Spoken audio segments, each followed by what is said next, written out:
আর ভাই আমরা নিজেরাই তো দুর্নীতিবাজদের হাতে দেশের ক্ষমতা বারংবার তুলে দিয়েছি, আমরা নিজেরাই তো জালেমদের হাতে দেশের রাষ্ট্র ক্ষমতা তুলে দিয়েছি। সুতরাং আমাদের উপর নির্যাতন চলবে না তো চলবে কাদের উপর?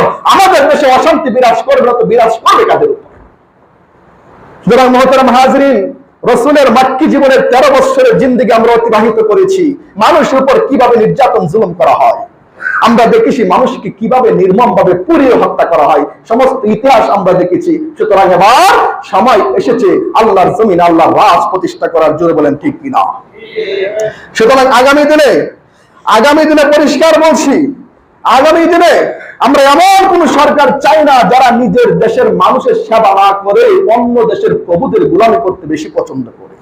আগামী দিনে আমরা যদি সক্ষম ভাবে আল্লাহ ওয়ালাদের হাতে দেশের রাষ্ট্র ক্ষমতা তুলে দিতে পারি, তাহলে আমি আল্লাহর কসম করে বলছি, শুধু এদেশের মানুষই তার জীবনের নিরাপত্তাই পাবে না, এদেশের মানুষ তার ইজ্জত আর মানের নিরাপত্তাই পাবে না, বরং এদেশের একটা জীব জন্তু পশু পাখি পর্যন্ত তার জান আর মালের নিরাপত্তা পেয়ে যাবে ইনশাআল্লাহ।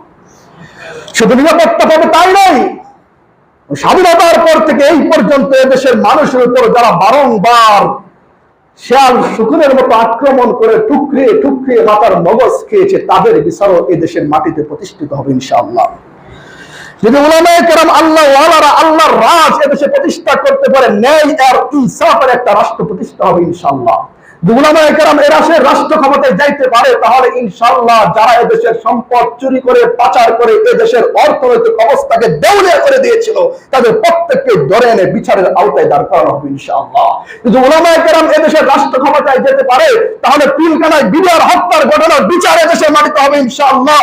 যদি উলামায়ে কেরামের দ্বারাই এদেশের রাষ্ট্র ক্ষমতা তাদের হাতে দেওয়া হয়, তাহলে 5 মে হেফাজতের সময় উলামায়ে কেরাম, ছাত্র জনতা, সাধারণ মুসল্লিদের উপর যারা নির্মম ভাবে ইতিহাসের সমস্ত রেকর্ড ভঙ্গ করে দিয়ে যারা নির্যাতন করেছিল, তাদেরও বিচার এই মাটিতে হবে ইনশাআল্লাহ।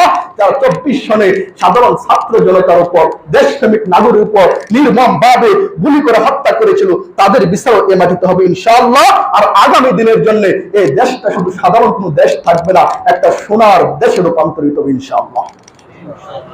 সুতরাং আমরা নিজেরাই একটা আল্লাহর জমিনে আল্লাহর রাজ কায়েম করতে চাই তো ইনশাআল্লাহ, আমরা আগামী দিনে এটাই চাইবো, আল্লাহর জমিনে আল্লাহর রাজ কায়েম করে মদিনা থেকে যেমন ইসলামের ছায়া গোটা দুনিয়াতে ছড়িয়ে গিয়েছিল, আমরাও এমন একটা রাষ্ট্র এদেশে প্রতিষ্ঠা করতে চাই যেন এদেশের রাষ্ট্রের শান্তির সুবাতাস গোটা পৃথিবীতে ছড়িয়ে যায়।